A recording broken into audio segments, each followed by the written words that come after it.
আচ্ছা আচ্ছা বলছি বাবা, এতগুলো রান্না করেছি কার জন্যে? রান্না করেছিলাম বরের জন্যে।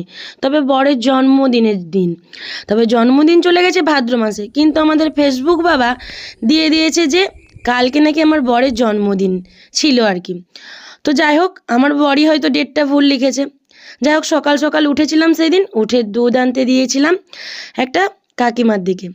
তারপরে এইখানে আমি নিজের হাতে বানিয়েছিলাম মিষ্টি, ভাজাভুজি, যা কিছু দেখছেন এগুলো সব নিজের হাতেই বানানো। আর তখন ছিল তালের সিজন, তাই আমি করেছিলাম তালেরও পায়েস। তো খেতেও অসাধারণ হয়েছিল। এই যে আমার মিষ্টু মা বকর বকর বকর বকর করছে। যাই হোক, ওর কষা মাংস হলেই দিতেই হবে আগে, তুমি তারপরে যা খুশি করো। যাই হোক, এইখানে মাংস রান্না হয়েছে, মাংসর ঝোল হয়েছে, আর আমি পাতাও কাটতে চলে এসেছি। পাতা কেটে সুন্দর করে সাজিয়ে এখানে ভাত, লেবু, পটল ভাজা রয়েছে, বেগুন ভাজা, কুচি ভাজা, কাঁচকলা ভাজা, আলু ভাজা, পাঁপড়, মিষ্টি, দই, তারপরে টক ছিল, মাংস ছিল, অনেক কিছুই ছিল। আর এখানে মেয়ে চন্দন বাড়ছে।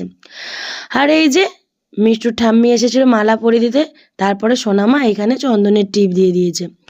আর এইখানে আমরা সবাই মিলে একসঙ্গে বসে খাওয়া দাওয়া করছি। বরের জন্মদিনটা ভালোই কাটছিল। আর সেদিন মিষ্টু একটু বেশি খেয়েছিল, তাই বজ্রাসনে বসেছে। তো ভালো লাগলে শেয়ার